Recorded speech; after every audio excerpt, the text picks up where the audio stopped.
Bendiciones a todos los hermanos y amigos que están viendo este programa realmente para crecer a través de las Sagradas Escrituras. Es un privilegio poder estar aquí entre ustedes y como siempre enseñando la palabra de Dios, haciendo énfasis en la supremacía de las Sagradas Escrituras, que es un tema que hemos estado hablando en estos días y tenemos la oportunidad de tener aquí al pastor Jacoby Saldana, un siervo del Señor que cada día se interesa por estudiar las Sagradas Escrituras y obviamente, como dice la palabra, ser declarados por el Señor como obreros que enseñamos la palabra de Dios, que no tenemos nada de qué avergonzarnos, que usamos bien o de una manera adecuada la palabra de Dios. Así que vamos hoy a estar tratando uno de estos temas con relación a las Sagradas Escrituras y es el canon de las Escrituras, el canon de las Sagradas Escrituras. Antes de iniciar, quisiera enviar un saludo pues también a todos los hermanos y amigos que nos han estado llamando ahí en la ciudad de Ciénaga. Todos los hermanos, saludo muy especial ahí a la familia Mendoza en Ciénaga. También a estas hermanas que llamaron esta semana pidiendo oración ahí en el barrio El Pando también. Queremos decirles que estamos orando por ustedes, que deseamos que el Señor siga obrando en la vida de sus hijos también, de sus familiares. Y obviamente pues también oramos creyendo que el Señor va a dar fe para salvación y que van a ir a través de las Escrituras y van a conocer cada día más de este Dios único que se ha revelado a través de las Sagradas Escrituras.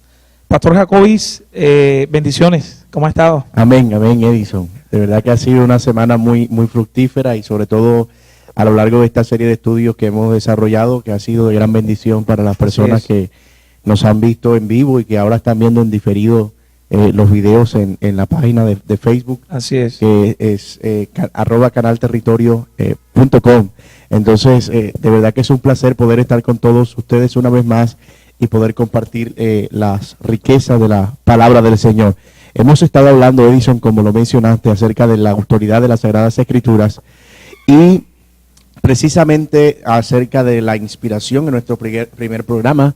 Estuvimos hablando el programa pasado de la suficiencia de las Escrituras y hoy hablaremos acerca del canon de las Escrituras. Pero para hablar de ello nosotros necesitamos saber qué es canon bíblico. ¿De qué hablaremos hoy, Edison? Bueno, interesante la pregunta, Pastor Jacoby. Cuando hablamos del canon, literalmente podemos entender de que el canon se refiere a un instrumento de medida. Si pudiéramos ilustrar, por ejemplo, un carpintero necesita una medida para hacer sus trabajos que no le vayan a salir defectuosos, ¿verdad? O sea, una medida métrica. Ahora, en cuanto al significado bíblico, las Escrituras también nos hablan de reglas o de normas. Por ejemplo, el apóstol Pablo, en Gálatas capítulo 6, versículo 16, él dice: y a todos los que andan conforme a esta regla, paz, misericordia sea a ellos y al Israel de Dios. Así que entonces en este pasaje bíblico lo que está diciendo el apóstol Pablo es que los creyentes deben de andar conforme a la regla o conforme al estándar de lo que significa según realmente vivir en Cristo Jesús. Es decir, que se está hablando de la norma o la regla de andar según lo que Cristo está pidiendo, ¿verdad? Ahora, aplicado a las Escrituras, cuando hablamos de el canon, bueno, hablábamos de una manera literal. De hecho, cuando se habla de canon, algunos han interpretado canon como vara o como caña de medir, ¿verdad? Pero cuando este término es aplicado a las Sagradas Escrituras, que se dice que históricamente fue en el IV siglo, que los padres de la iglesia utilizaron este término. De hecho, creo que fue Atanasio el que tomó este término para hablar del estándar de las Escrituras, o para hablar del listado realmente que fue divinamente inspirado por el Espíritu Santo, que creemos que fueron los 66 libros de la Biblia. Así que cuando hablamos del canon de las Escrituras, hablamos de la lista, de la colección de libros que fueron divinamente inspirados por el Señor. Es decir, aquellos libros que fueron confirmados por los apóstoles, por Cristo mismo, como palabra de Dios, ¿verdad? Como normas para la iglesia en asuntos de fe y en asuntos de conducta para nosotros hoy. Si pudiéramos entonces resumir todo lo que has dicho, deberíamos decir que la palabra canon es básicamente lo que nos permite saber qué libro es o no inspirado por Dios. ¿Y cómo sabemos que tenemos los libros completos, los que Dios quiso que estuvieran allí? Esto es interesante, Edison, que toquemos este tema, particularmente porque hace algunos años, no sé si lo recuerdas, hubo un autor secular llamado Dan Brown. Él escribió un libro llamado El Código Da Vinci, que de hecho fue de gran difusión en todo el mundo y causó sensación. De hecho fue llevado también al cine. Y ese libro trataba básicamente acerca de temas que uno no encontraba en las Sagradas Escrituras, por lo menos no en los 66 libros de los que estabas hablando. Y de alguna manera uno se pregunta qué libros utilizó él. Hablaba incluso del libro de Judas, que fue escrito unos 600 años después de Cristo. Hablaba de un evangelio perdido de María Magdalena y un montón de cosas que no hacían parte de lo que se había compuesto inicialmente como la palabra de Dios. Y es triste que eso haya arrastrado la mente de muchas personas, es triste que eso haya arrastrado la filosofía de muchos y que los haya llevado incluso a confrontar la misma Escritura. Pero nosotros podemos responder a la pregunta, ¿cómo sabemos que no faltan libros y que todos están completos? Precisamente a través del canon, y de eso es de lo que estaremos hablando en esta hora. Pero Edison, ¿qué tal si les contamos a nuestros televidentes cómo se conformó ese canon? Ya vimos la razón, ya vimos en qué consiste, ya vimos cuáles han sido los efectos contemporáneos de esas reglas y de tener definido cuáles son los libros de la Biblia divinamente inspirados, pero ¿cómo se conformó eso? ¿Cómo fue ese proceso? ¿Y cómo llegamos a tener los libros que nosotros tenemos hoy? Ok. Bueno, de hecho pensamos en que la Biblia no cayó del cielo, ¿verdad? Un paracaídas y la Biblia cayó y bueno, ya tenemos la palabra de Dios. Creemos que la formación del canon, o más bien la declaración y la confesión del canon, se dio de una manera gradual, no fue de un momento a otro, fueron muchos años, ¿verdad? En los que estos escritos fueron de una manera compilados. Y si pensamos, por ejemplo, en el Antiguo Testamento, recuerdas que existía la tradición oral, ¿verdad? Podemos decir que desde Adán, incluso hasta Moisés, vemos ahí la tradición. Y Dios habla a Moisés, ¿verdad? Que escriba las leyes al pueblo de Dios. Y es donde Moisés comienza a escribir, ¿verdad? Las leyes al pueblo de Dios. Y podemos notar de que el Señor da leyes al pueblo y se comienza a organizar. Se puede decir, por ejemplo, si hablamos, tú hablas de la formación o de la confesión del canon, y podemos decir históricamente, por ejemplo, que en los días ya de Esdras, en los días de Esdras, que sabemos que fue un escriba, que fue un hombre de Dios, que fue un estudioso, en los días de Esdras, que estamos hablando más o menos del año 400, ya se reconocía, antes de Cristo, sí, perdón, los años 400, ya se tenía la división de estos, de tres categorías, ¿verdad? Se hablaba de la ley, se hablaba de los profetas y se hablaba de los escritos. De hecho, antes de Esdras existió una traducción llamada la Septuaginta, que más o menos estamos hablando del año 132. Antes de Cristo ya existía una traducción antigua. Ya se hablaba, ¿verdad?, de la ley de Dios, se hablaba de estos libros, pero podemos hablar de un punto culminante. Estamos hablando del año 90, ya después de Cristo, con el concilio de Jamnia, ¿verdad?, donde la iglesia, la comunidad de creyentes ahí, confiesan realmente en las escrituras que ya los apóstoles y que ya el Cristo mismo había confirmado y había dado autenticidad de las escrituras. Así que históricamente podemos hablar del año 90 después de Cristo, que el Antiguo Testamento está totalmente, podemos decir, listo, y se utiliza una palabra, el canon del Antiguo Testamento, de una manera ya cerrado, culminado históricamente. De hecho, hay que mencionar también a nuestros televidentes la importancia que tuvo el celo judío por preservar la palabra. De hecho, hay rastros y evidencias históricas de lo que se llamó la Gran Sinagoga que Esdras convocó, donde él prácticamente le dio al pueblo de Israel, después del exilio, todo el compilado que mencionaba Edison hace un rato, de libros, la ley, los profetas y los escritos.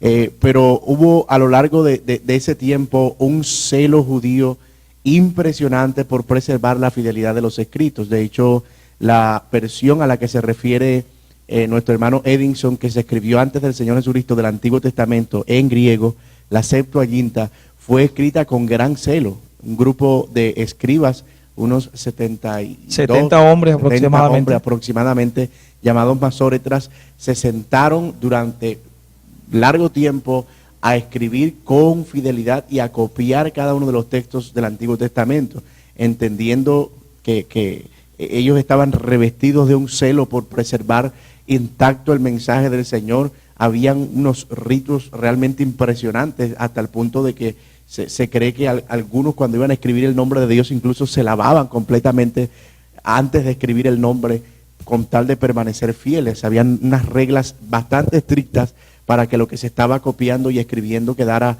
fielmente escrito. Así que no solo se preservó la integridad de los libros, sino también la integridad de los textos, y eso es importante mencionarlo.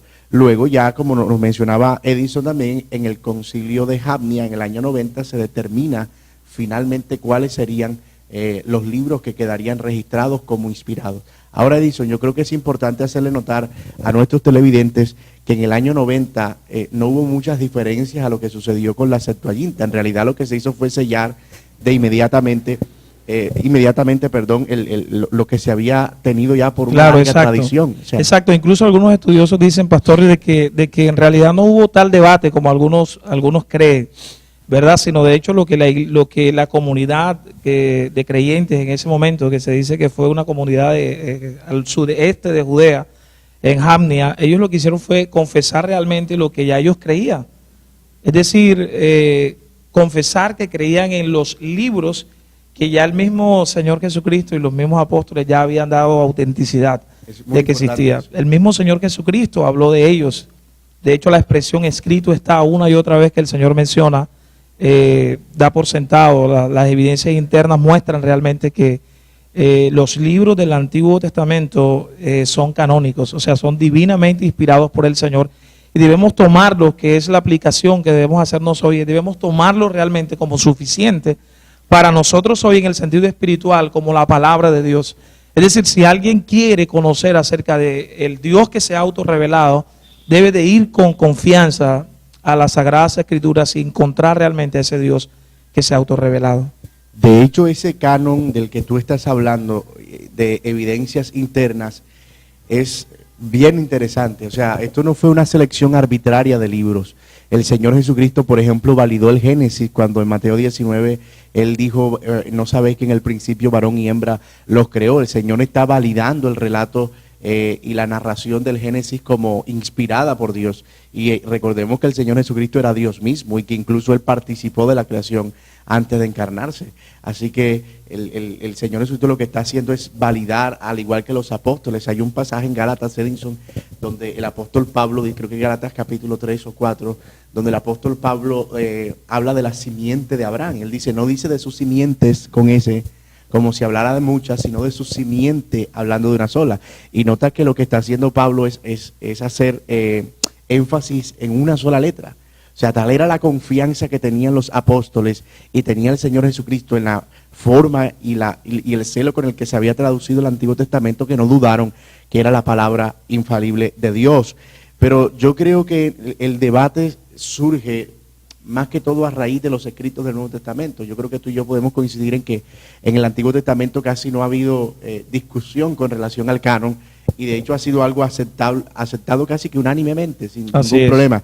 Pero el Nuevo Testamento ha suscitado una crítica mucho más amplia y un debate mucho más amplio. ¿Cómo fue el proceso ahora de constitución del canon, Edinson, del Nuevo Testamento? ¿Cómo llegó el Nuevo Testamento a ser los 27 libros que nosotros tenemos hoy?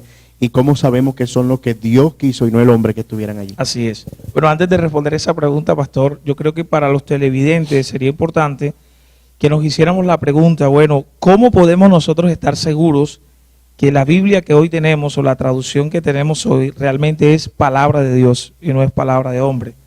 Y pensando en eso y respondiendo también la pregunta tuya, pastor, por lo menos creemos que existieron 3 criterios dentro de la iglesia, dentro del seno de la iglesia, para confesar qué libros hacían parte del canon, antes de hablar un poco de la formación del canon. Por ejemplo, la era cristiana, podemos decir que ya todos los libros del Nuevo Testamento se encontraban. De hecho, el último que escribe de los apóstoles es Juan, que escribe aproximadamente en el año 90, ¿verdad? Después de Cristo.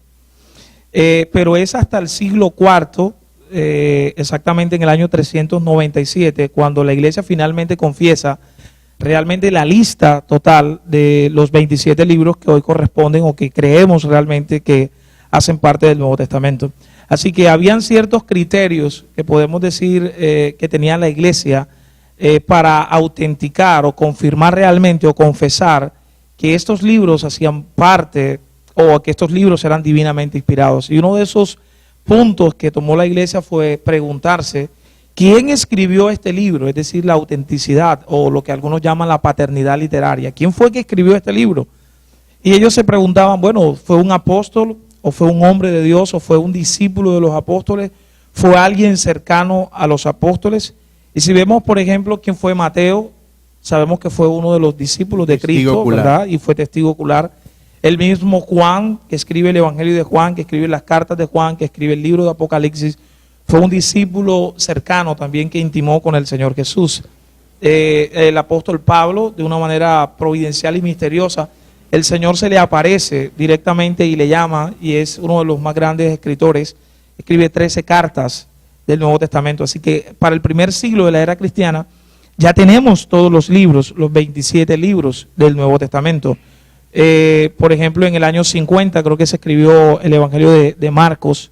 Las cartas también en el primer siglo de la era cristiana ya estaban, todos los libros del Nuevo Testamento.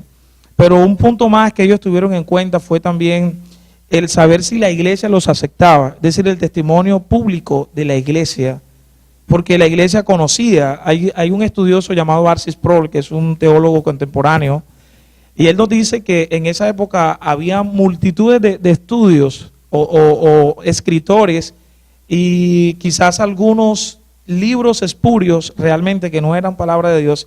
Y él habla de una lista que aproximadamente existían como 2000 libros que estaban tratando de pedir canonicidad bíblica.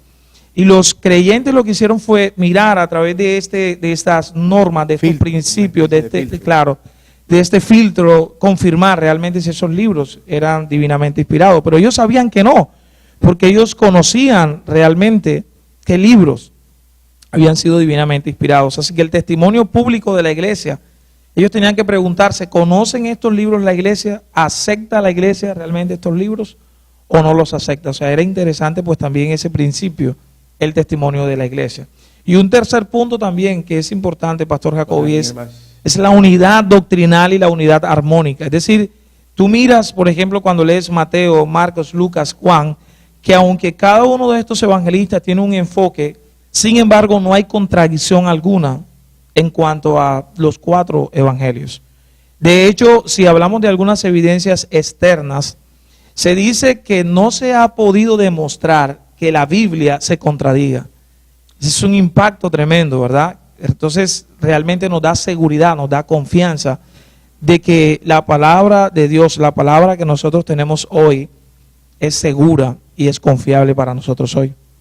Y este tercer elemento que tú mencionas, o principio, yo lo considero fundamental, porque de hecho nos deja a la misma escritura, ¿cierto? El derecho, o le reserva a la escritura a ella misma el derecho de determinar por su unidad temática y por el tema que tratan, qué libros pertenecen o no, porque entre otras cosas es como tratar de descubrir al Espíritu Santo en cada uno de esos libros.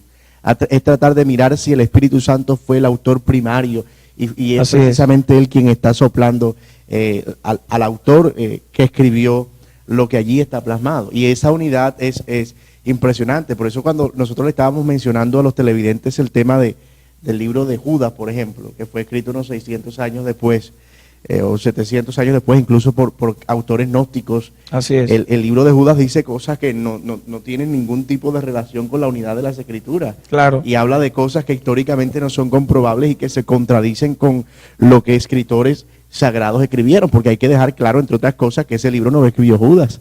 aunque lleva el título de Judas, se escribió 700, 600 años después de Cristo por gnósticos o por personas fantasiosas. O sea, aunque tenía el nombre de Judas, podemos decir entonces que este libro era un libro pseudoepígrafo, es decir, el nombre no era, o bueno, era el nombre del apóstol, pero realmente no fue el apóstol, no fue el apóstol el que escribió este libro. Y entre otras cosas se estaba refiriendo a Judas, el que se suicida, ¿no? Ajá. Y supuestamente se le atribuye a él la autoría de este libro, pero sabemos que evidentemente, aunque contiene un montón de fábulas y un montón de cosas, no contiene la integridad que contiene un libro de la Escritura. Yo ponía un ejemplo el otro día, yo decía, si yo te conozco a ti, por ejemplo, personalmente, yo puedo tratar contigo y yo hablo contigo, yo escribo una biografía tuya y yo escribo algo, lo que a mí me parece de ti, y 700 años después viene un enemigo tuyo y escribe un concepto sobre ti sin conocerte, basado en lo que él se imagina que tú fuiste.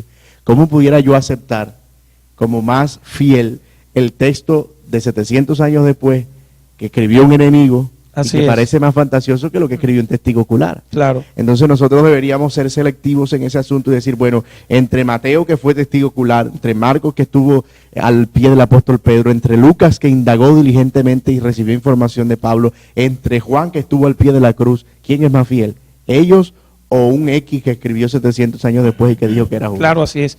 Pastor, y yo creo que sería importante pues también resaltar un poco que todos estos libros que algunos hombres, podemos decir, siendo utilizados y guiados por el mismo Satanás, son emisarios de Satanás, han tratado de desvirtuar realmente lo que dice las Sagradas Escrituras y han tomado fuentes que no son, como tú lo decías ahorita, fieles a la palabra de Dios, y han tomado libros apócrifos. Sería importante que pudiéramos hablar un poco de que realmente los libros apócrifos no se conocían o realmente no fueron incluidos nunca dentro de los libros canónicos del primer siglo de la era cristiana. Todos los libros apócrifos, que de hecho el término apócrifo significa oculto, escondido, datan del segundo siglo después de Cristo, ¿verdad? Más adelante. Hablando de los apócrifos del Nuevo Testamento, ¿no? Sí, e incluso pues, también del Antiguo Testamento. Bueno, algunos de ellos se escribieron en el periodo intertestamentario. Claro, exacto. Sí, pero hubo un grupo también que se escribió unos años después del Señor. Sí, Jesucristo. así es. Y podemos decir también, pastor, que bueno, estos libros apócrifos nunca estuvieron incluidos dentro del canon bíblico, es decir, dentro de los 66 libros que hoy conocemos y que creemos que son palabra de Dios. Fue en el año 1546, en el Concilio de Trento, que la Iglesia de Roma, ¿verdad?, pretendió y obligó de alguna manera a que estos libros fueran metidos al canon bíblico, pero que sabemos que nunca estuvieron, nunca hicieron parte. De hecho, Jerónimo, que fue el que tradujo la Biblia oficial de la Iglesia Romana, que fue Jerónimo, la Biblia oficial, la Vulgata Latina, si no estoy mal, la Vulgata Latina, que fue la primera traducción. Que fue la primera traducción. Jerónimo confirmó diciendo de que estos libros no eran parte del canon bíblico.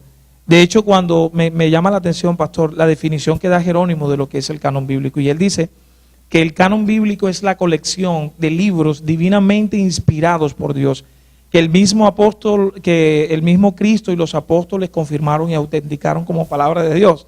Entonces, el mismo Jerónimo, que fue un hombre que se dice que esta traducción la hizo alejado, ¿verdad?, estudiando la palabra y orando, tradujo la Biblia, ¿verdad?, de los idiomas originales al latín, y él nunca pretendió de que estos libros llamados apócrifos fueran incluidos dentro del canon bíblico. Y de hecho, cerca de los tiempos apostólicos, es el que vivió cerca del año 200 aproximadamente, y de hecho no fue influenciado por ningún tipo de presión externa. Todavía estaban, por así decirlo, los libros en caliente, los libros del Nuevo Testamento. Pero me parece interesante que mencionemos lo fundamental que es definir los libros apócrifos y el por qué no están incluidos en el Antiguo y en el Nuevo Testamento respectivamente. Nosotros mencionamos hace un rato el tema de la Gran Sinagoga de Esdras. Y la Gran Sinagoga fue una especie de cierre del canon del Antiguo Testamento. Okay. De hecho, fueron 400 años de silencio en la Biblia. Alguien de manera alegórica dice que todas nuestras Biblias tienen una página en blanco entre el Antiguo Testamento y el Nuevo, para sugerir ese periodo de silencio donde no hubo profeta, donde nadie habló, donde nadie recibió revelación de Dios, pero había una necesidad en aquellos tiempos entre los judíos, había un constante deseo de libertad por la opresión que sentían de los imperios griego y romano respectivamente, y ellos de alguna manera comenzaron a depositar la esperanza en alguien que viniera y los libertara. Entonces, ese deseo de esperanza produjo un oleaje de personas que comenzaron a escribir relatos de un libertador que venía. De hecho, la mayoría de escritos apócrifos que se escribieron, valga la redundancia, entre el año 400 y el primer siglo de la era cristiana, fueron escritos con ese enfoque, un enfoque apocalíptico, un enfoque de un Mesías que venía, un enfoque, pero que no reflejaban de ninguna manera la inspiración de Dios, sobre todo porque no había profeta de Dios en aquellos tiempos, no había nadie que recibiera directamente la palabra de Dios. Así que fueron escritos más que todo desde la impotencia humana o desde el deseo humano o de la intención humana de revelar o de hablar más bien lo que ellos pensaban y deseaban de Dios en aquel tiempo. Hay que mencionar también, Edinson, y vale la pena, que aunque no son libros inspirados por Dios, que aunque son libros que contienen algunos temas que contradicen el resto de la Escritura, y quizá algunos, no solo unos cuantos temas, sino toda su temática, contienen algunos de ellos, como los libros de Macabeo, un cierto valor histórico. De hecho, nos permiten ver lo que no nos muestra la Escritura históricamente en ese periodo, la guerra de los Macabeos y toda esa lucha, esa historia que se desarrolló allí en ese periodo. Entonces no pudiéramos descartarlos como inútiles, pero porque algunos de ellos pudieran ser rescatados solamente para tratar de consultar el valor histórico. Claro, valor la parte histórica solamente. Pero no para... no tomarlos como de valor espiritual para nosotros hoy, ¿verdad? Así es. Y yo creo que eso de alguna manera es interesante que lo mencionemos, también porque algunos de los libros que se escribieron en ese periodo les pasó como los del Nuevo Testamento. Decían, por ejemplo, que era Daniel y el dragón, pero Daniel...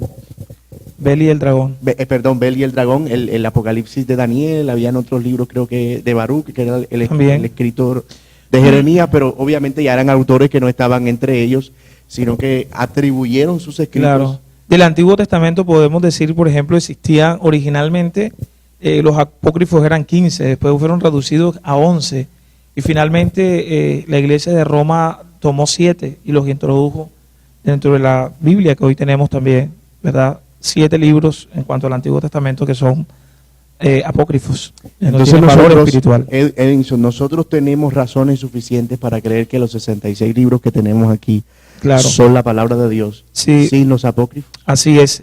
Pastor, discúlpame, quisiera que pudiéramos pensar un poco, hemos hablado de las evidencias internas, hemos hablado un poquito de la parte histórica, de cómo se formó pues también el canon, quizás no nos alcanza el tiempo para dar tantos detalles, pero pudiéramos hablar un poquito, pastor, del impacto de este libro también, de la palabra de Dios, el impacto que ha causado realmente, no solo en individuos, sino en naciones. Por eso podemos decir que la Biblia es un libro singular, es decir, la Biblia es un libro único. Es el único libro que ha sido escrito en 3 continentes, Europa, África y Asia. Es el único libro que ha podido transformar, ¿verdad? Como te decía, hombres, naciones enteras. Es el único libro que ha sido traducido, el libro que ha sido más traducido en el mundo es la Biblia, la palabra de Dios. Cualquier persona tiene en su casa un libro. De hecho, es el único libro, pastor, que nos habla de un plan de salvación y que nos habla de una ética tan alta que no puede ser concebida, ¿verdad? O no puede ser dada por los hombres. Tiene que haber salido realmente de Dios. Es el único libro que contiene un plan de salvación y una ética tan alta que solamente Él, obrando en el corazón del hombre, es el único que puede realmente obrar en nuestras vidas para que nosotros podamos obedecer a la palabra de Dios. Qué bueno que hagas ese aporte, porque no pudiéramos limitarnos solo a lo que académicamente nos compete. Y es bien interesante lo que acabas de mencionar. La Biblia contiene, y todos estos 66 libros que fueron introducidos, y en la Biblia que usted tiene en casa, esos 66 libros contienen, y estamos seguros de ello, todo el plan de Dios, desde Génesis capítulo 3, versículo 15, cuando se anunció la venida del Mesías, hasta Apocalipsis 22, todo ello contiene el plan de redención para el hombre. No hay nada que sobre, no falta nada, y por eso nadie puede ni agregar ni quitar, porque todo lo que está allí es exactamente lo que Dios quiso, e incluso usando a los hombres mismos para determinar su suficiencia, y no solo su suficiencia, sino que están completos, que no faltó ninguno y que tampoco está sobrando ninguno, que incluso libros que nosotros pudiéramos considerar irrelevantes, porque a veces nosotros vamos a ciertos libros y decimos, no, pero este libro no me da mucha información. La gente a veces lee, por ejemplo, libros de crónicas